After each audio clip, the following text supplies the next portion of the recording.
Muy buenos días, estimable público. Bienvenidos y bienvenidas a este evento.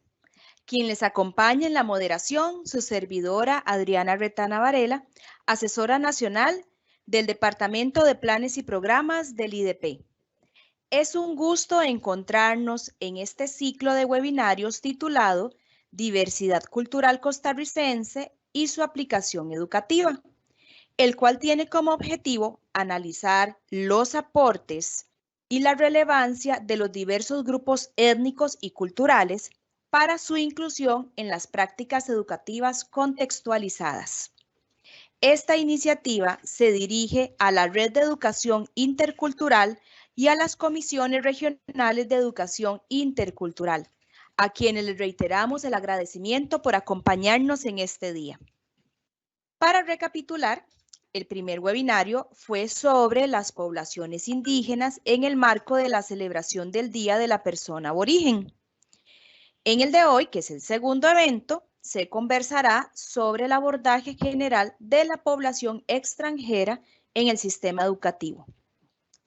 Esta actividad estaba propuesta para la celebración del 20 de junio como Día de la Persona Refugiada, pero se reprogramó por la suspensión del curso lectivo.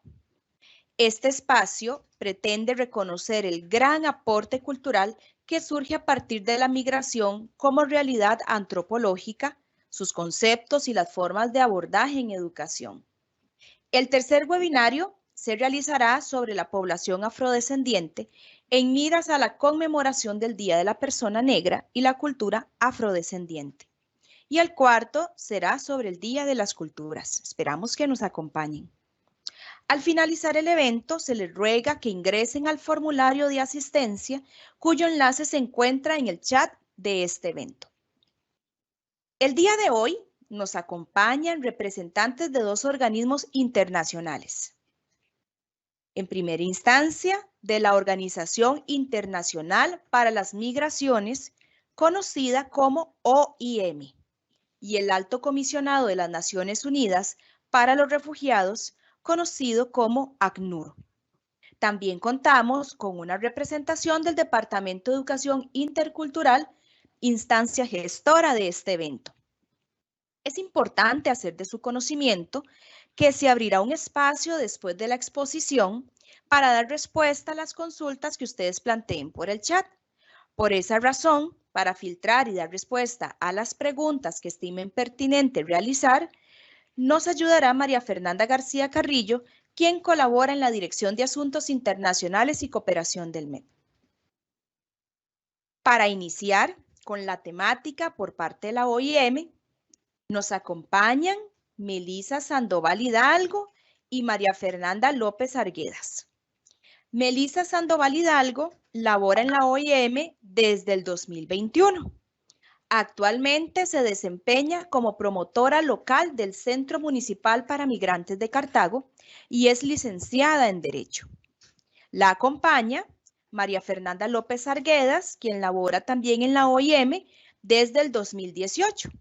Actualmente se desempeña como promotora local del Centro Municipal para Migrantes de Desamparados y es licenciada en Psicología.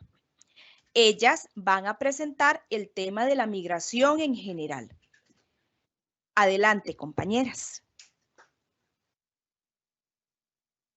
Primero que todo, quisiera agradecer al MEP y al IDP por la invitación de la OIM para ser parte de este webinario. Hoy nosotros lo que vamos a presentar es el derecho a la educación como derecho humano y acceso a los sistemas de educación. Para nosotros es un placer estar aquí. Bueno, para empezar, es importante que manejemos ciertos conceptos relacionados al tema de la migración, empezando por el concepto de migración, que según la Organización Internacional para las Migraciones, es el movimiento de personas de su lugar habitual de residencia a uno nuevo. Ese movimiento puede darse cruzando la frontera de uno o varios países. En este caso se llamaría migración internacional, pero también se puede dar lo que conocemos como migración interna, que es cuando se da el traslado dentro del territorio de un mismo país sin atravesar ninguna frontera. Eso nos arriba a el concepto de persona migrante, que es toda aquella que se moviliza de un lugar de residencia habitual a un lugar de residencia nuevo. Dentro de los conceptos importantes que debemos manejar es el tema de emigración, que se conoce como la salida de una persona o un grupo de personas de su lugar de residencia habitual. Es el caso, por ejemplo, de que Melissa y María Fernanda, siendo colombianas, vienen a residir a Costa Rica, entonces se dice que emigran de Colombia. Inmigración, por el contrario, es la llegada de personas para vivir en un lugar nuevo. Entonces, en ese caso, María Fernanda y Melissa inmigran a Costa Rica. La identidad es la imagen que cada persona tiene de sí misma y de las demás personas. Eso implica conocerse en aspectos como grupo social, cultural, religioso, étnico y otros.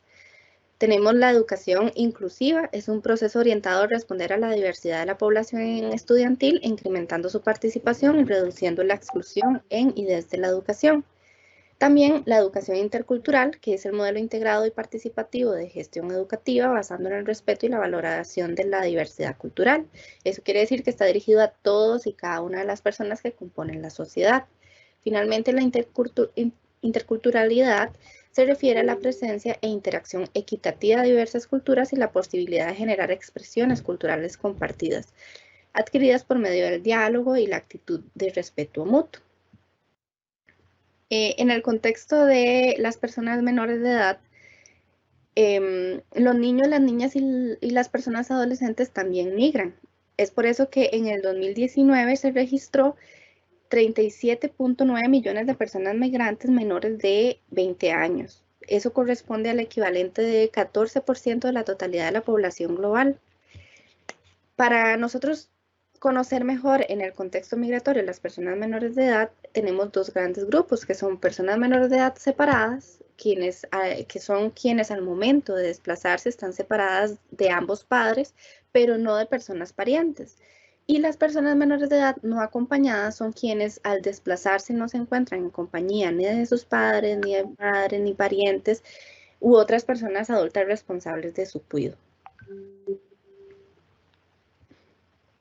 Ahora bien, en cuanto a estadísticas, la migración internacional y la migración interna son fenómenos que ocurren en todos los países del mundo y siempre han estado presentes en la historia de la humanidad. Es por eso que en este gráfico podemos ver cómo ha aumentado la cantidad de personas migrantes con el pasar de los años y cómo en el 2000 habían 173.588.441 y pasamos al 2019 con 271.642.105, viéndose a gran escala la cantidad, el aumento de la cantidad de las personas migrantes. Ahora, las causas por las cuales las personas deciden emprender su viaje son bastantes. Sin embargo, en este momento vamos a mencionar estas que son las más frecuentes. Por ejemplo, la reunificación familiar se da cuando las personas de una misma familia viven en lugares diferentes y deciden encontrarse para vivir juntos. Es lo que se conoce como el proceso de reunificación familiar. También otra de las causas se da por violencia. Lamentablemente también hay personas que deciden irse de su comunidad porque viven diferentes tipos de situaciones de violencia que ponen en peligro su bienestar físico, mental o incluso la vida, ya sea de las personas o de su entorno. Por ejemplo, actos delictivos como secuestro, extorsiones, robos, violencia sexual, agresiones, también por temas de discriminación. La situación económica de los lugares de origen. Otras personas deciden migrar porque en algunos lugares y países existen condiciones diferentes para que las personas adultas de las familias puedan trabajar y tener ingresos suficientes para cubrir necesidades básicas, por ejemplo, la alimentación, el trabajo, la educación, la salud. También otra de las causas de la migración se da por oportunidades laborales y de estudio. Las personas deciden trasladar su domicilio para optar por mejores oportunidades de estudio, de trabajo, que no se encuentran disponibles en los lugares donde habitualmente viven. Tenemos familias transnacionales, se da cuando hay personas de diferentes nacionalidades que forman una familia juntos y es posible que una de ellas migre al lugar donde vive otra para que se reúnan. También finalmente tenemos las condiciones climáticas. Cada vez es más frecuente que las condiciones climáticas como los cambios de temperatura, los desastres naturales, las sequías, inundaciones, afecten la productividad de las que dependen las familias y eso es una de las razones por las cuales deciden emprender su viaje. En cuanto a los tipos de migración, tenemos la migración regular y la migración irregular. La migración regular se da cuando las personas atraviesan las fronteras de un país a otro cumpliendo con lo que establecen las leyes tanto del país de origen como del país de destino. La migración irregular, por el contrario, se da cuando las personas, pueden darse de dos tipos. Cuando las personas se desplazan a través de pasos de frontera internacionales autorizados o no autorizados, pero no cuentan con la autorización para ingresar al país de destino o de tránsito. Mientras que la otra situación se da cuando las personas ingresan a un nuevo país de forma regular, pero permanecen más tiempo del que han estado autorizados. En este momento es importante destacar que no existe la condición de persona ilegal, en condición ilegal, si no hablamos de migración regular o irregular. Ahora, el ciclo migratorio internacional, es importante manejar los conceptos como país de origen, que es el país en el cual la persona migrante ha vivido de forma regular y desde donde emprende el viaje. El país de tránsito, en algunas ocasiones la persona migrante atraviesa uno o más países para llegar al país de destino. Esos países que atraviesan se denominan países de tránsito. El país de destino finalmente es el país donde la persona migrante se dirige. El retorno es el proceso en que una persona regresa a su país de origen y la reintegración es el proceso de adecuarse nuevamente al país y la comunidad de origen. Sin embargo, el ciclo migratorio no siempre se cumple. Por ejemplo, algunas personas retornan antes de llegar al país de destino, otras cuentan con las condiciones para instalarse de por vida en el país de destino y no retornan a su país. O hay incluso situaciones donde no hay países de tránsito porque las personas migran a países más cercanos al suyo, en el cual tal vez comparten la frontera. Ahora bien, en el contexto de la normativa, es importante reconocer el derecho a la educación para todos y todas. Ese reconocimiento siempre ha sido uno de los valores que se encuentran en la base de nuestra visión como desarrollo en el país. Es por eso que tanto la normativa nacional como la normativa internacional establecen que todo niño, niña, adolescente que habita en Costa Rica tiene el derecho y la obligación de acceder a la educación, sin importar la nacionalidad, el origen, el grupo étnico, es decir, que es un derecho irrestricto y que no se puede limitar. En cuanto a la normativa internacional, es amplia, donde se reconoce el derecho a la educación de los niños y de las niñas y adolescentes. Por ejemplo, para mencionar algunos, tenemos la Convención sobre los Derechos del Niño en el artículo 28, dispone que los estados partes reconocen el derecho del niño a la educación y a fin de que pueda ejercerse progresivamente y en condiciones de igualdad de oportunidades de derecho, deberán en particular implantar el derecho a la primaria obligatoria y gratuita para todos, también fomentar el desarrollo en sus distintas formas de la enseñanza secundaria, incluida la enseñanza general y profesional. Por otro lado, la Declaración Universal de los Derechos Humanos en el artículo 26 también lo dispone y dice que toda persona tiene derecho a la educación, que esa educación debe de ser gratuita, al menos en la instrucción elemental y fundamental. También dice que la instrucción elemental será obligatoria. La educación tendrá por objeto el pleno desarrollo de la personalidad humana y el fortalecimiento de los respetos de los derechos humanos y las libertades fundamentales. Entonces, este artículo del derecho de la Declaración Universal de los Derechos Humanos no solamente habla del derecho a la educación como una obligación, sino también reconoce que es un derecho humano y que los padres tendrán el derecho preferente a escoger el tipo de educación que habrá de darse a sus hijos. Por otro lado, también la Convención sobre el Estatuto de los Refugiados, en su artículo 22, dice que los estados contratantes conocerán a los refugiados el trato más favorable posible y en ningún caso menos favorable que el concedido en las mismas circunstancias a los extranjeros en general. Nos deja muy claro el principio de igualdad. También habla el Pacto Internacional de Derechos Económicos, Sociales y Culturales, en su artículo 13, que los estados partes en el presente pacto reconocen como objeto de lograr el pleno ejercicio de los derechos, la enseñanza primaria debe de ser obligatoria y asequible para todos gratuitamente. Finalmente, en cuanto a la normativa internacional, el protocolo adicional a la Convención Americana sobre Derechos Humanos en materia de derechos económicos, sociales y culturales, lo que se conoce como Protocolo de San Salvador, en su artículo 13, dice que toda persona tiene derecho a la educación. Eso es por mencionar alguna de la gran gama de normativa internacional que tenemos que reconoce el derecho a la educación. Ahora bien, respecto a la normativa nacional, la Constitución Política en su artículo 18 nos dice que la educación preescolar, general, básica y diversificada son obligatorias y en el sistema público, gratuitas y costeadas por la nación. Muy importante mencionar el artículo 19 de la Constitución Política cuando nos dice que los extranjeros tienen los mismos derechos y deberes individuales y sociales que los costarricenses, con las excepciones y limitaciones que la Constitución y las leyes establezcan. Eso nos habla de que en la Constitución tenemos garantizado el derecho de la igualdad y no se va a practicar discriminación entre nacionales y extranjeros. El Código de Niñez y de Adolescencia igualmente reconoce el derecho a la enseñanza gratuita y obligatoria. Y finalmente, la ley de la persona joven, en su artículo 14, dice que la persona joven será sujeto a derechos, gozará de todos los inherentes a la persona humana garantizados tanto en la Constitución como en los instrumentos internacionales. Ahora bien, le cedo la palabra a mi compañera que se va a referir sobre el tema de la educación.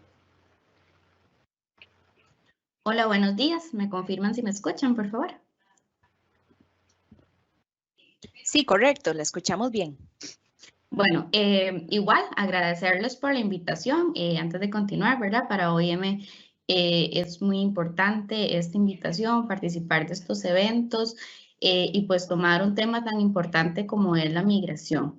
Ya vimos algunos conceptos que se van a estar manejando durante el resto de la presentación sobre todo lo que esté ligado a migración.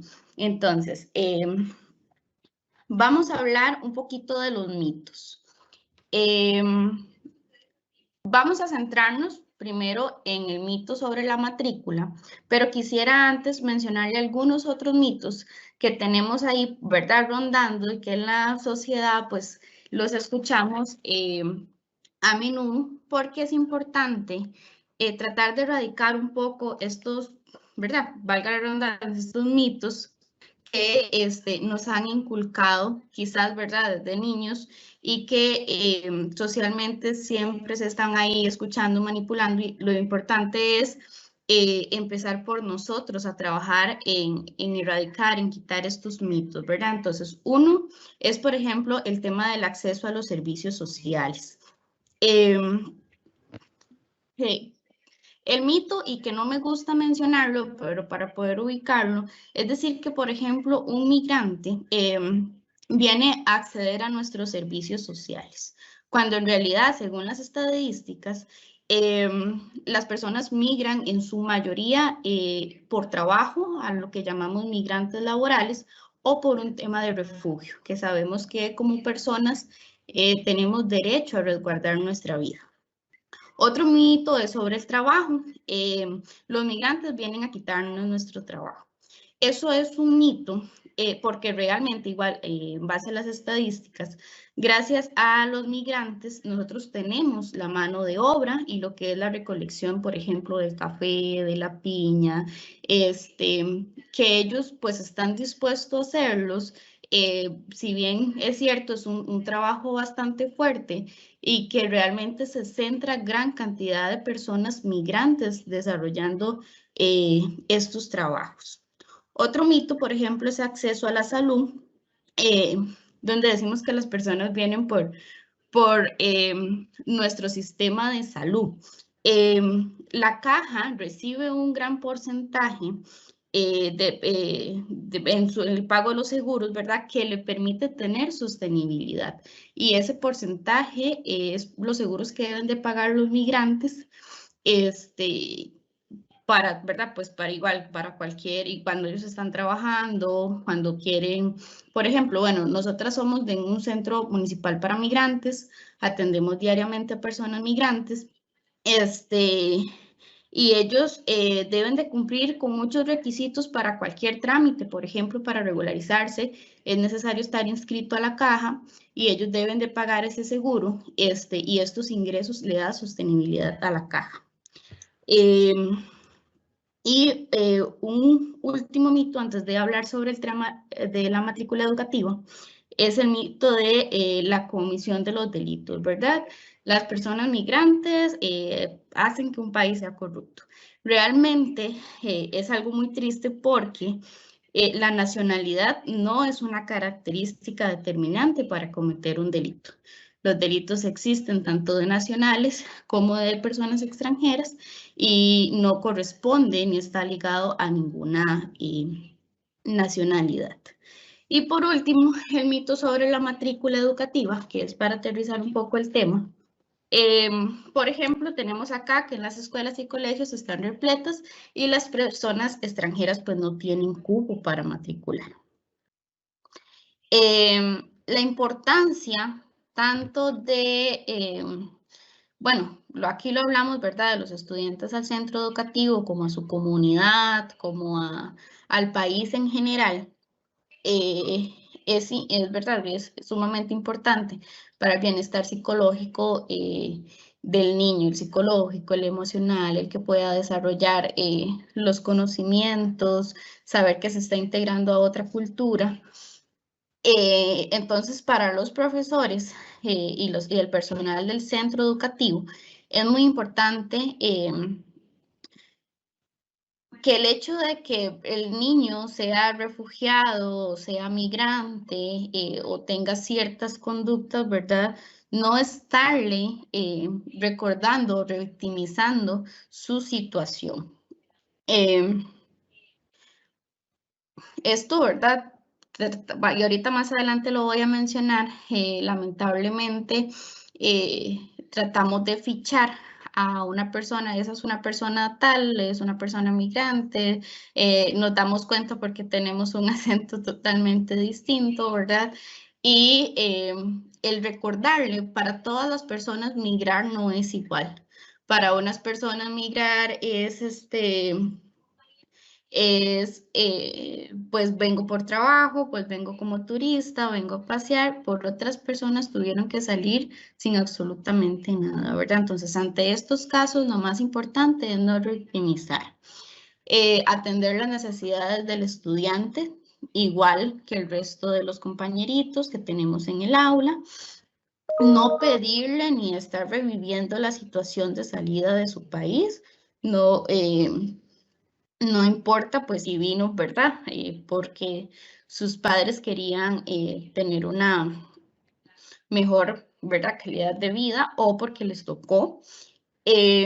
No presentarlo con su situación, con su condición, ¿verdad? Mi Pablito, el migrante, no es necesario.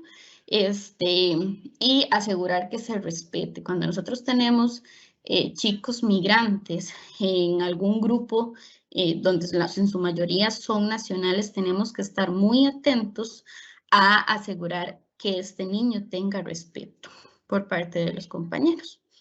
Gracias, Mary. Y por último, en general, ¿cuál es el aporte de las personas migrantes a nuestro país? Si bien es cierto, aunque suene un poco, ¿verdad? Y pegándonos un poco a la hora del desayuno, por ejemplo, hemos probado otras comidas que hasta parecieran, ¿verdad?, ricas y que las adaptamos a nuestra cultura de comidas, ¿verdad? Y ahora se nos hace muy reconocido, ¿verdad? Entonces tenemos diferencias interculturales, que esto enriquece nuestra cultura.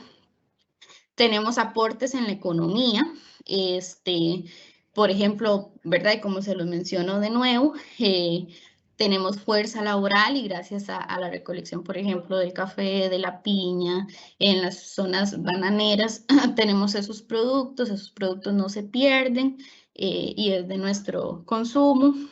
Ellos deben por obligación pagar seguros sociales y igual pagan diferentes impuestos, ¿verdad? Entonces esto permite que la economía se reactive. Y por último, está el fortalecimiento de los valores comunitarios asociados al reconocimiento de la diversidad. Entonces, si todos fuéramos iguales, no pudiéramos aprender de otras culturas, ¿verdad? De otra diversidad y muchas de las costumbres buenas se han inculcado acá en el país. Por ejemplo, el autoempleo. Hay algunas nacionalidades, y se los digo por experiencia, porque he trabajado con este tipo de migrantes que tienen una facilidad para el autoempleo, para el emprendimiento. Entonces, ellos generan, y esto ha llegado hasta generar empleos para las personas costarricenses. Yo termino con esto antes de brindarles mi contacto.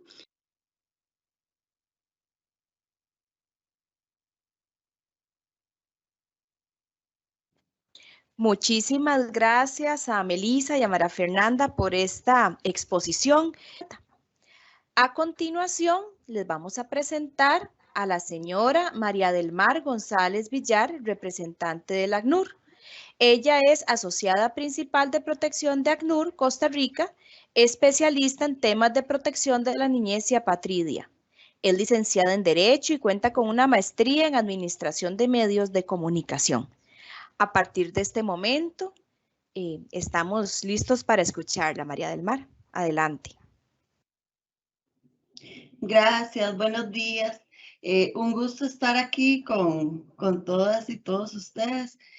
Voy a pasar a compartir mi pantalla. Les agradezco que me informen si la están viendo, por favor. Ya estamos viendo su pantalla. Perfecto, gracias. Muchas gracias. Agradecer porque nos hayan brindado este espacio. Para el ACNUR es de sumo interés pues participar en este tipo de actividades y poder pues continuar articulando acciones en beneficio de nuestras personas de interés. Entonces, muy agradecidos con el Ministerio de Educación Pública por este espacio. En estos 30 minutos que me han asignado, voy a intentar hacer un repaso muy rápido de los dos tipos de protección internacional que en nuestro mandato está pues promover y respaldar a los estados, que es la protección internacional para personas refugiadas y la protección internacional para personas apátridas, que son dos grandes temas. Voy a iniciar con lo que es el derecho internacional de las personas refugiadas. Como en primer lugar, pues comentar un poco qué es el ACNUR. El ACNUR es una agencia de las Naciones Unidas cuyo mandato está fundamentalmente en la protección de los refugiados y posteriormente se nos asignó también la protección de las personas apátridas.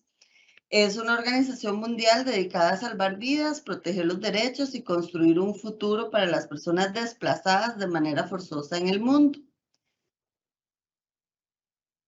¿Qué hace el ACNUR? Nosotros trabajamos bajo 3 líneas de acción básicas, lo que es promover la protección internacional, que como les digo son estas dos grandes áreas para personas refugiadas y personas apátridas. Colaborar con los estados en esta protección internacional, también colaborar en la generación de soluciones duraderas que están muy vinculadas a la integración de las personas refugiadas y apátridas en el país de acogida, en los países de acogida y generar acciones de incidencia para lograr que los estados cumplan con los estándares internacionales de protección a estas personas. ¿Cuáles son las personas de interés del ACNUR? Hablamos de 4 grupos de población. Están las personas refugiadas, que son aquellas personas que han huido de su país debido a fundados temores de persecución por motivos de raza, religión, nacionalidad, pertenencia a un determinado grupo social u opiniones políticas. Están los solicitantes de asilo, que son aquellas personas que han huido de su país y han presentado una solicitud ante otro estado para obtener el estatus de refugiado. La gran diferencia entre refugiados y solicitantes de asilo es que los refugiados ya obtuvieron la condición, el reconocimiento de su condición en el país de acogida, mientras que los solicitantes están a la espera de la resolución. Es importante aclarar que cuando hablamos de solicitantes de asilo o solicitantes de refugio, estamos hablando de lo mismo, más no estamos hablando del asilo político. ¿Verdad? El asilo político es otra figura de protección que pues sigue otros procedimientos y es más una potestad del Poder Ejecutivo en cada país. Otra de las figuras o poblaciones con las que trabajamos en algunos países son las personas desplazadas internas, que son aquellas personas que han huido de su hogar de igual manera, forzosamente, ya que su vida ha sido amenazada. Sin embargo, no han salido de su país de origen. Y finalmente están las personas apátridas, que son aquellas que no son reconocidas como ciudadanos por ningún país bajo la operación de sus leyes. También podríamos hablar de un quinto concepto, que sería las personas en riesgo de apatridia, que son quienes no tienen inscripción de su nacimiento, pero eventualmente podrían obtenerlo, ¿verdad? En el caso de la operación del ACNUR en Costa Rica, nosotros trabajamos con personas refugiadas y solicitantes y personas apátridas o en riesgo de apatridia. No así con desplazados internos, ya que no es una situación que se presente en el país. Como para darnos una idea, alrededor del mundo hay en promedio 70.8 millones de personas desplazadas por la fuerza, de los cuales 25.9 son personas refugiadas y 3.5 millones son personas solicitantes. De estos números, se estima que el 51% corresponde a personas menores de edad. Ya para entrar un poco en materia en lo que es la protección internacional de las personas refugiadas, vamos a empezar por el concepto más básico, que es el de protección internacional, que es aquella protección que brinda un Estado a las personas extranjeras que tienen un temor fundado de ser perseguidas y no gozan de la protección efectiva por parte de su país de origen. En este punto es fundamental recalcar que si la persona sí puede acogerse a la protección nacional del estado en el que reside o de su país de origen, esta protección prevalece sobre la protección internacional. El refugio es un derecho fundamental que está consagrado en diversos instrumentos internacionales, iniciando por la Declaración Universal de los Derechos Humanos en su artículo 14, que indica que en caso de persecución, cada persona tiene derecho a buscar asilo y a disfrutar de él en cualquier país. En el caso de Costa Rica, el artículo 106 de la Ley General de Migración y Extranjería establece la definición de persona refugiada. A nivel del marco legal nacional e internacional, tenemos la Convención sobre el Estatuto de los Refugiados de 1951, que es el instrumento internacional donde se incluye por primera vez la definición de persona refugiada, y existe un protocolo sobre el Estatuto de los Refugiados que levanta limitaciones espaciales y temporales del Estatuto, porque el Estatuto se había creado en el marco de la Segunda Guerra Mundial, pero ya se levanta esa limitación, digamos, espacial y temporal. Como les decía, en el caso de nuestro país, está la Ley General de Migración y Extranjería y el Reglamento de Personas Refugiadas que establece el procedimiento a seguir para el proceso de reconocimiento. ¿Qué significa determinar o reconocer la condición de persona refugiada? Que es este proceso que vamos a revisar muy rápidamente en breve. Significa reconocer una condición jurídica previa. La persona es refugiada porque cumple con lo establecido en la convención y bueno, en la ley que finalmente lo que hace es nacionalizar, digamos, los supuestos de la convención. Entonces, con que se cumplan esos criterios que vamos a ver ahora, ya la persona es refugiada. Lo que el gobierno hace o los estados lo que hacen es hacer una revisión de que haya un cumplimiento de estos criterios y reconocen su condición. No la definen, no la generan. Como les decía, verifican la existencia de los elementos jurídicos. No es una actividad discrecional, sino que debe estar fundamentada. Y cumplen con una obligación internacional en el marco del derecho internacional de los derechos humanos y el derecho internacional de los refugiados. Las cláusulas de inclusión que se deben revisar son estas 5 que vemos aquí en pantalla. La persona se encuentra fuera de su país de origen. Eso quiere decir que la solicitud de refugio no se puede, para poder interponer una solicitud de refugio, la persona debe haber salido de su país de origen. O sea, tiene que estar en el país donde va a solicitar el refugio. Y esta condición no puede ser solicitada en embajadas, ¿verdad? Se debe hacer un análisis del temor fundado, ¿verdad? En cuanto al temor fundado, es importante, bueno, que como decíamos, es porque es perseguido, su vida está en peligro en razón de los motivos de la convención, pero tenemos que tener claridad de que tener un temor fundado no implica que ya a la persona le pasó algo, ¿verdad? Podría ser, por ejemplo, que si soy una persona LGTBIQ+, por ejemplo, en un país como Honduras, donde las personas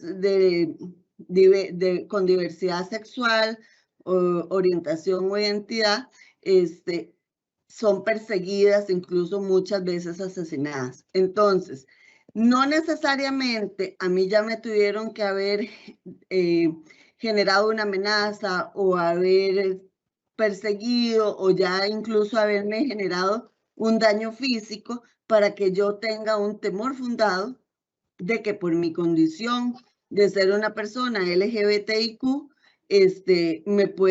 mi vida pueda estar en peligro, ¿verdad? Entonces, podría ser igual si, por ejemplo, por opinión política imputada, si soy hija de una persona que está, por ejemplo, participando en marchas de protestas contra el Estado, ¿verdad? Por esa condición yo pueda también ser perseguida y por eso decido salir de mi país de origen y solicitar asilo en un tercer país. Entonces es importante tener claridad de que no tiene que haber ocurrido ya el acto de violencia directo contra la persona. El estudio del elemento de persecución, quién es la persona o la organización o ente que me puede perseguir. Aquí es importante tomar en cuenta que el ente persecutor podría ser un ente privado o un ente estatal en algunos países. Por ejemplo, en países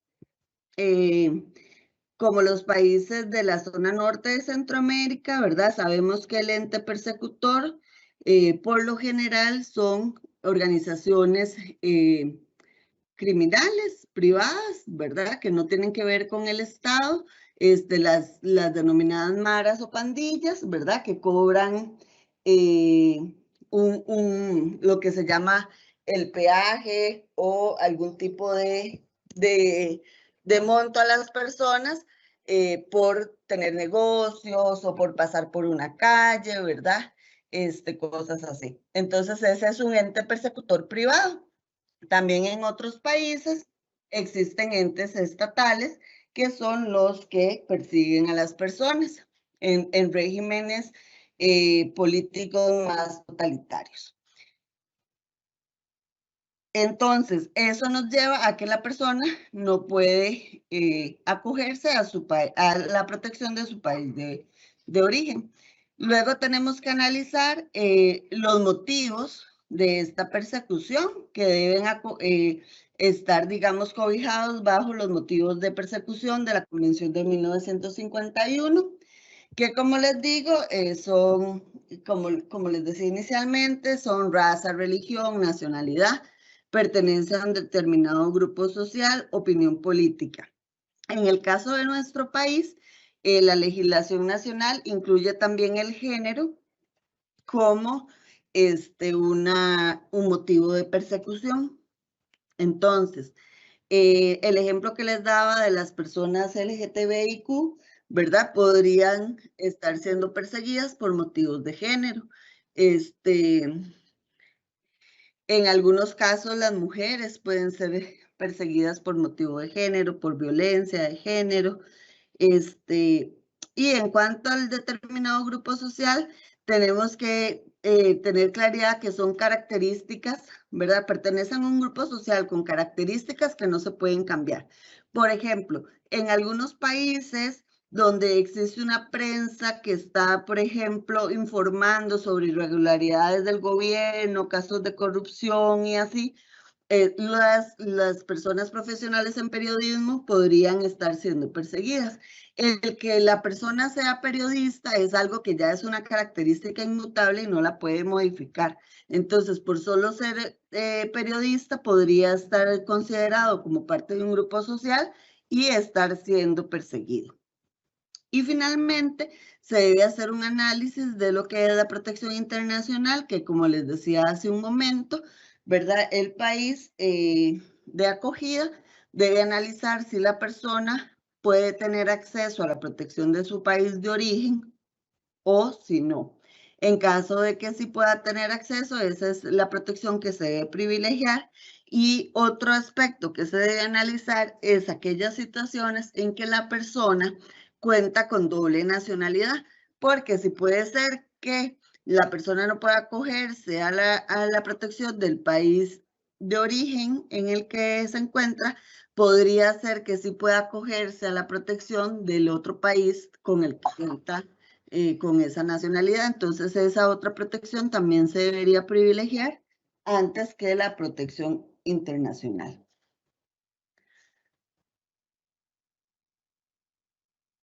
A nivel de los principios protectores, cuando hablamos de personas refugiadas y solicitantes de refugio, estos son los tres principios fundamentales. El principio de no devolución, que lo que nos indica es que a una persona no se le puede someter a regresar a su país de origen si en este país su vida o su integridad están en peligro.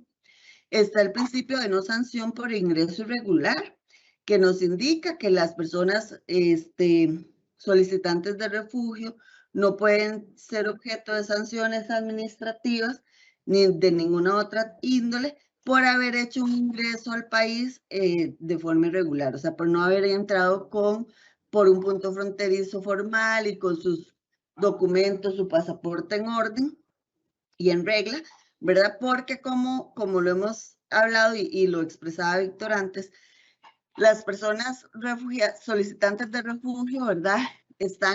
Salen de su país de origen huyendo por su vida. No es un viaje que se planea con meses de anticipación, que hacemos la maleta, que buscamos y nos fijamos si el pasaporte está vencido o no, ¿verdad? Sino que es de un momento a otro y muchas veces con lo que se tiene puesto, ¿verdad? Entonces, por lo general, muchas veces no se sale con los papeles, ni se buscan los certificados de nacimiento, ni nada de estas cosas. Y otro de los principios fundamentales es el tema de la confidencialidad.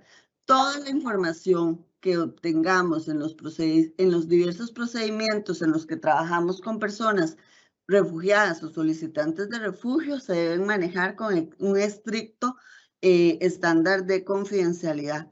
Nunca debemos compartir con terceras personas o instituciones la información de una persona refugiada o solicitante, y mucho menos con instituciones u organizaciones de país de origen, ¿verdad? Porque no tenemos claro cuál es el ente persecutor. Por eso es que no podemos solicitar documentos, por ejemplo, a las embajadas ni a los consulados.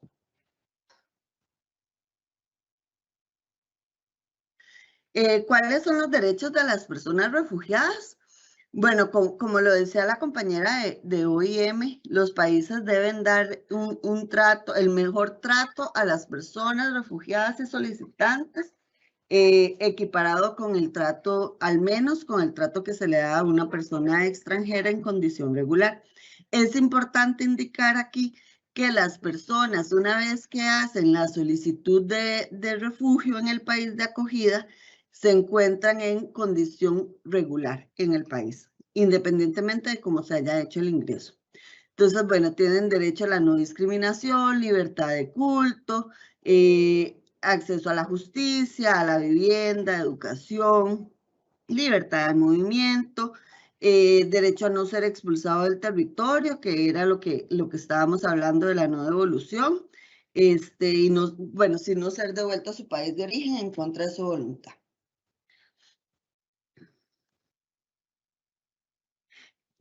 Realmente hay diferencias entre una persona refugiada y una persona migrante, ¿verdad? Las personas migrantes por lo general salen de su país con el objetivo de mejorar su calidad de vida. No enfrentan persecución por motivos específicos. Hay una voluntariedad en su salida, ¿verdad? Es un viaje que se organiza, que se planea por lo general. Pueden regresar a su país de origen en cualquier momento y sí podrían ser devueltos a país de origen o tener algún tipo de sanción administrativa si no se cumple con los procedimientos y requisitos de ingreso y estancia regular en el país. Mientras que una persona refugiada o solicitante sale de su país porque su vida está en peligro, busca su seguridad y protección, enfrenta persecución, como hemos dicho, por motivos de raza, nacionalidad, religión, pertenencia a un determinado grupo social, opinión política o género en el caso de nuestro país. Su salida es contra su voluntad, por eso hablamos de desplazamientos forzados, y no pueden regresar a su país de origen, ya que su vida estaría en peligro de hacerlo. Y como veíamos en los principios, no pueden ser devueltos ni sancionados por no contar con documentos. En general, esto es, yo sé que lo he hecho muy rápido por un tema de tiempo, pero estos son los principios más básicos y digamos, lo más básico de la protección internacional de personas refugiadas. Ahorita haríamos un cambio de tema y estaríamos empezando ya lo que es el tema de protección internacional de personas apátridas y en riesgo de apatridia. Una persona apátrida, según lo establece la Convención de 1954, es aquella persona que no es considerada como nacional suyo por ningún estado conforme a su legislación. Este tema está íntimamente ligado con el derecho a la nacionalidad. La nacionalidad concebida como un vínculo jurídico de un estado y la persona nacida en su territorio. Es un derecho humano fundamental que además, como ustedes saben, nos abre las puertas para acceder a una serie de derechos también fundamentales. Está consagrada en la Declaración Universal de los Derechos Humanos en el artículo 15, que nos dice que toda persona tiene derecho a una nacionalidad. Como un derecho humano fundamental, existe una obligación de los estados de reconocer este derecho y garantizar el disfrute del mismo. La nacionalidad puede ser adquirida por dos vías. Está lo que se conoce como el ius solis o derecho del suelo, que es la nacionalidad que se adquiere por el nacimiento de una persona en un determinado territorio. Y está lo que se llama el ius sanguinis o derecho de la sangre, que es que las personas adquieren la nacionalidad por la nacionalidad de sus progenitores. En el caso de Costa Rica, la nacionalidad está reconocida como que puede adquirirse por las dos vías. A nivel de instrumentos internacionales, contamos con la Convención sobre el Estatuto de los Apátridas de 1954, que es la convención donde se establece la definición de persona apátrida y los derechos que tienen estas personas.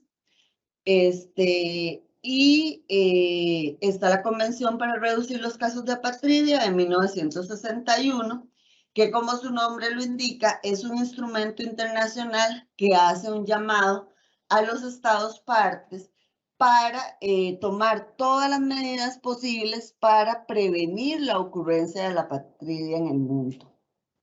También está en otros instrumentos. El primero donde se reconoció el tema de apatridia fue en la Convención de 1951, muy ligada con las personas refugiadas. Y por ser protección internacional equiparada junto con la protección internacional de las personas refugiadas, van a ver que hay principios que se comparten, como lo que es el principio de no devolución, la no sanción por ingreso y permanencia irregular. También cuando hablamos de apatridia tenemos el principio de igualdad y no discriminación, el derecho al debido proceso para la determinación de esta condición, el principio de confidencialidad, apoyo institucional en el marco del proceso, la carga y mérito de la prueba que son compartidas, especialmente por la indagación que se debe hacer de la posible inscripción de la persona en aquellos países donde la persona tenga vínculos relevantes. Por ejemplo, el país de nacionalidad de la madre o del padre. Esas indagaciones deberían ser realizadas por la institución a cargo de la implementación del procedimiento de determinación. Hay un principio de gratuidad y también se debe aplicar lo que es el enfoque diferenciado. ¿Por qué? Porque cuando hablamos de personas en riesgo de apatridia, estamos hablando de personas que por lo general han estado muy aisladas de la institucionalidad pública, muchas veces no han estado vinculadas en un centro educativo, viven en zonas rurales alejadas, ¿verdad? Y obviamente no tienen un trabajo formal por no tener una identificación. Y eso hace que todos esos factores hacen que las personas se enfrenten muchas situaciones de vulnerabilidad. Por eso es importante siempre, cuando hablamos de apatridia, aplicar lo que es el enfoque diferenciado.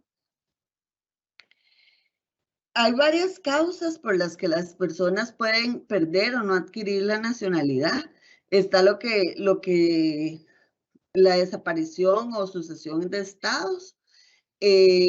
Causas de género, ¿qué es eso? Bueno, existen legislaciones donde se ponen limitantes a lo que es la adquisición de la nacionalidad por temas de género.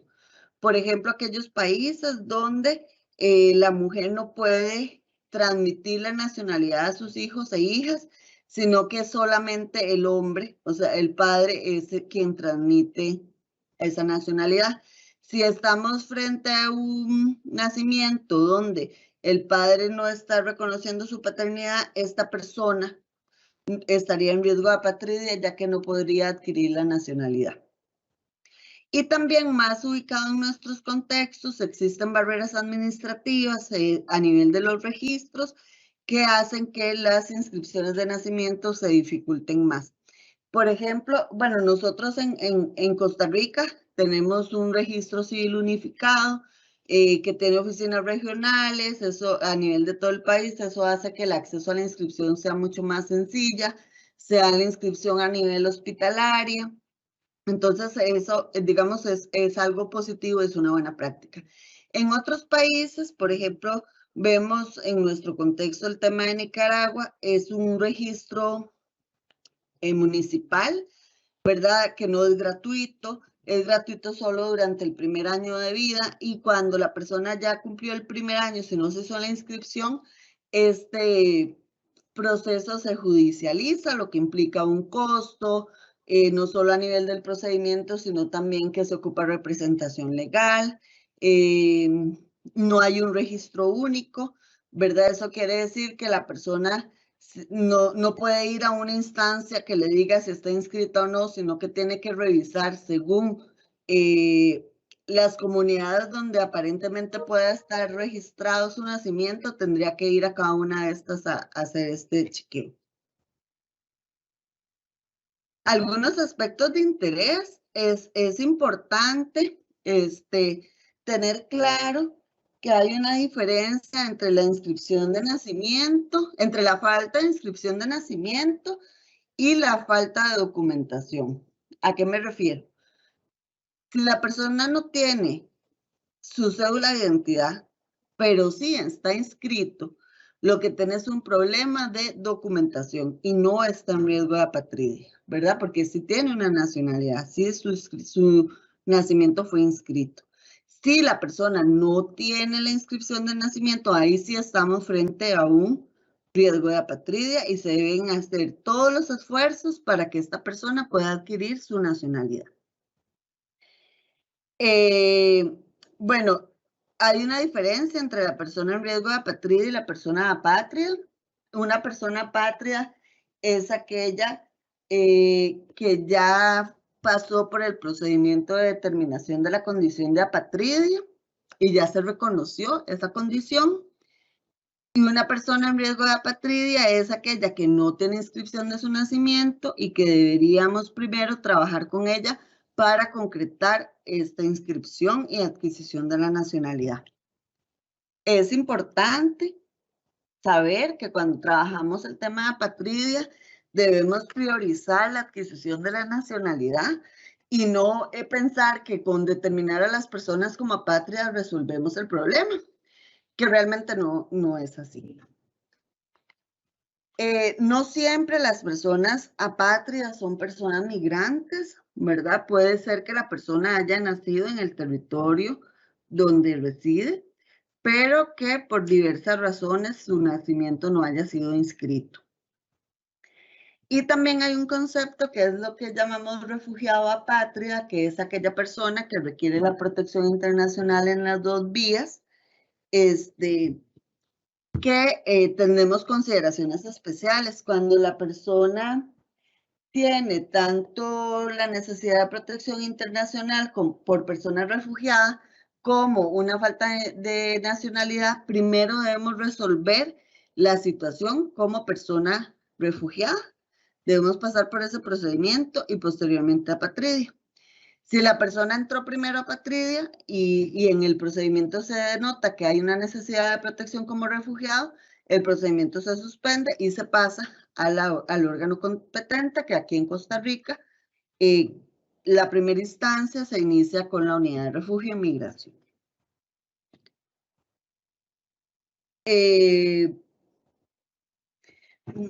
Voy a tratar de avanzar un poco más rápido porque sé que estamos ya cortos de tiempo. En Costa Rica, como les decía, el derecho a la nacionalidad está reconocido tanto a través del derecho de adquisición por la sangre como por derecho de sangre como derecho de suelo, según lo estipula el artículo 13 de la Constitución Política. Y hay legislación nacional adicional, que, bueno, la adhesión de Costa Rica a las convenciones del Estatuto de los Apátridas y la de reducción del riesgo de apatridia. Costa Rica es parte de la Convención de los Derechos del Niño, donde también se reconoce el derecho a la nacionalidad. La Constitución Política también nos habla del derecho a la nacionalidad, como les acabo de indicar. Tenemos el decreto 39620 del 2016 que establece el procedimiento de determinación de la condición de persona apátrida y la ley de opciones y naturalizaciones del registro civil que establece lo que es la solución duradera, que es la adquisición de la nacionalidad a través de la naturalización para las personas que ya han sido reconocidas como personas apátridas. El abordaje en la apatridia en Costa Rica, tenemos acciones de prevención que están a cargo del Tribunal Supremo de Elecciones y el Registro Civil, ¿verdad? Que es facilitar el acceso a la nacionalidad costarricense a todas las personas que tienen derecho a ella. Está el proceso de, bueno, que no sé si recuerdan o alguna de ustedes estuvo vinculado con el proceso, el proyecto Chiriticos que llevaba a cabo el registro civil para personas indígenas no de bucle. Bueno, ese es un ejemplo de una acción de prevención. Está lo que es la determinación de la condición de persona apátrida, que en nuestro país lo lleva a cabo el Ministerio de Relaciones Exteriores y Culto a través de la Dirección Jurídica. Y está el eje de soluciones duraderas, que también está a cargo del registro civil a través del proceso de naturalización, ¿verdad? Porque como les decía, la meta cuando hablamos de apatridia es que la persona adquiere una nacionalidad. Idealmente, la nacionalidad que le corresponde, de manera que hagamos prevención, pero si no se logró y la persona fue determinada como apátrida, la solución duradera sería adquirir la nacionalidad del país que le ha reconocido como apátrida, lo cual lo hacemos a través de la naturalización. Como un dato importante, en Costa Rica la naturalización de las personas apátridas se da con un plazo de 2 años. Este plazo inicia a contar cuando la persona solicitó el procedimiento de apatridia, el inicio del procedimiento de apatridia. Las principales situaciones detectadas en el país, que no son las únicas, pero porque son las de mayor, digamos, impacto en el país, es el tema de las personas indígenas no de bugle que nacen en Costa Rica de padres panameños. Esto era lo que se abordaba a través del proyecto Chiriticos, que hoy en día es un modelo de atención diferenciada del registro civil a nivel nacional y que ha sido muy exitoso y ciertamente esta problemática ha disminuido bastante. Y la otra situación que nos encontramos es la de personas transfronterizas de ascendencia nicaragüense. Ya para ir concluyendo, a nivel de abordaje de los casos, cuando hablamos de personas nacidas en territorio costarricense, debemos verificar si la persona ya realizó un trámite de inscripción tardía de nacimiento ante el registro civil. Como les digo, esto es la vía que hay que priorizar. Si la persona realizó este trámite y ya obtuvo una respuesta negativa por parte del registro civil, se puede solicitar el inicio del procedimiento de determinación de la condición de persona apátrida ante el Ministerio de Relaciones Exteriores. Pero si la persona inició el trámite y no le ha dado seguimiento en el registro, debemos solicitarle que revise cuál es el estado del trámite, que reactive el procedimiento, porque ocupamos esa resolución.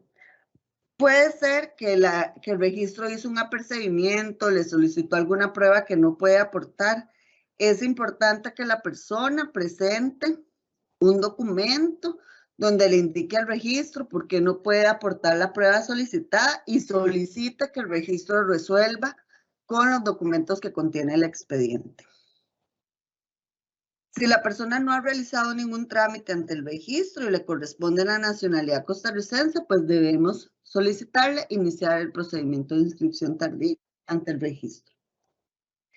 En cuanto a las personas nacidas en territorio nicaragüense, bueno, revisar si cuenta con registro de nacimiento en Nicaragua, constatar si tiene la posibilidad de inscribir su nacimiento o si ha realizado algún esfuerzo para concretar esta inscripción, porque como hemos insistido a lo largo de esta presentación, se debe priorizar la adquisición de la nacionalidad. En el caso de ACNUR, en el marco de nuestro programa, tenemos 3 agencias legales con las cuales trabajamos el tema de apatridio. El Servicio Jesuita para Migrantes, que tiene mucha expertise en el abordaje de la situación de personas con vínculos relevantes en Nicaragua. Lo que es HIAS y el Consultorio Jurídico de la Universidad de La Salle, que están pues en la mayor disposición de atender cualquier caso. Finalmente, todo nuestro trabajo se enfoca no solo en el reconocimiento y la adquisición o facilitar la protección internacional para las personas apátridas y las personas refugiadas, sino apoyarles también en la integración local en el país de acogida. Cuando hablamos de integración, estamos hablando de integración a nivel legal, económico, social y cultural, ¿verdad? Legal, a partir de la obtención de la residencia permanente, de la protección internacional y, por supuesto, de la naturalización en el caso de las personas apátridas. Integración económica, generar condiciones para que las personas sean autosuficientes y además contribuyan a la economía local del país de acogida. Y a nivel social y cultural, pues la interacción de las personas refugiadas y apátridas con la comunidad, que participen en la vida social, puedan aportar toda la riqueza cultural que traen también y no tengan temor a ser discriminados o a ser tratados de manera hostil. Nosotros tenemos un programa de atención donde las personas pueden acudir. Tenemos un centro de información que es la línea gratuita 800 Refugio. Ahí ustedes pueden ver el correo electrónico, el sitio web. Tenemos una página de Facebook y bueno, está disponible para cualquier persona que lo requiera. Con esto estaría yo cerrando mi participación. Muchísimas gracias y quedo atenta en caso que se requiera alguna información adicional de mi parte. Gracias. Muchas gracias, María del Mar, por su excelente participación. A continuación, vamos a escuchar al señor Víctor Alfredo Pineda Rodríguez, quien es licenciado en Educación Primaria y Administración Educativa. Además, es máster en Gerencia de Proyectos y cuenta con más de 20 años de experiencia en educación primaria.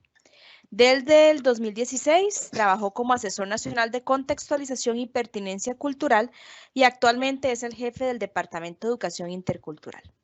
Le escuchamos, compañero.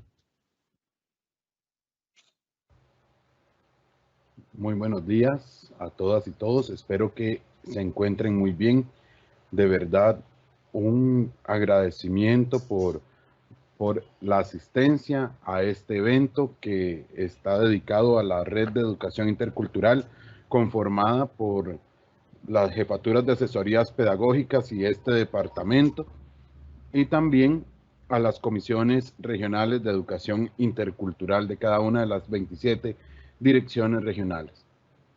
En verdad, muchísimas gracias por estar acá con nosotros. Entonces me voy a permitir presentar.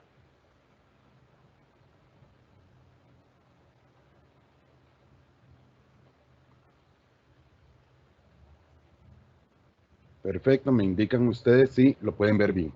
Correcto, sí lo vemos bien. Muchas gracias. Muchas gracias. Entonces, quiero empezar de esta manera. Yo no quiero un cuchillo en manos de la patria, ni un cuchillo ni un rifle para nadie.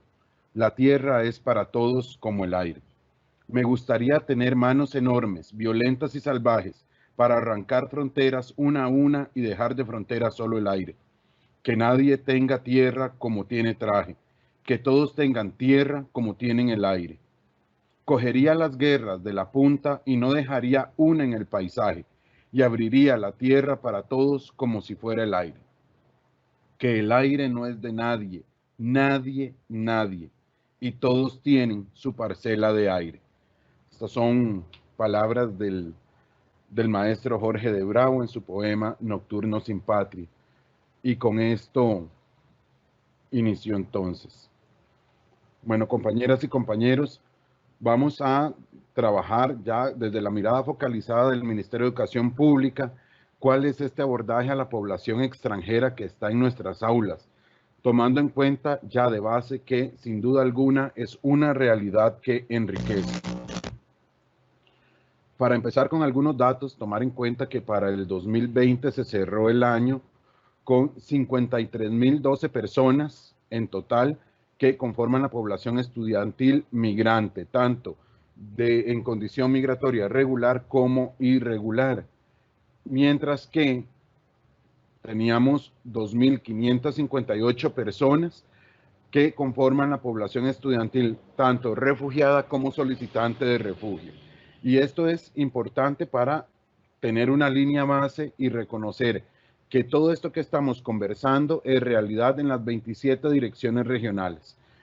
En todas y cada una de ellas hay personas migrantes de cualquier tipo de condición migratoria y en todas hay personas refugiadas y solicitantes de refugio. Nada más hacer nuevamente, ¿verdad?, del encuadre que tenemos personas con una condición migratoria regular e irregular, nunca ilegal.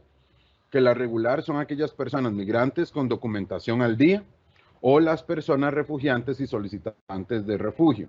Perdón, las personas refugiadas y solicitantes de refugio.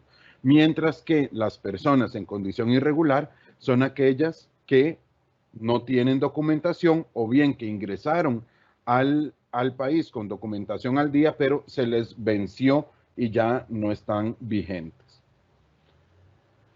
Y nosotros desde el Ministerio de Educación trabajamos con esta población desde algunos principios de acción específicos.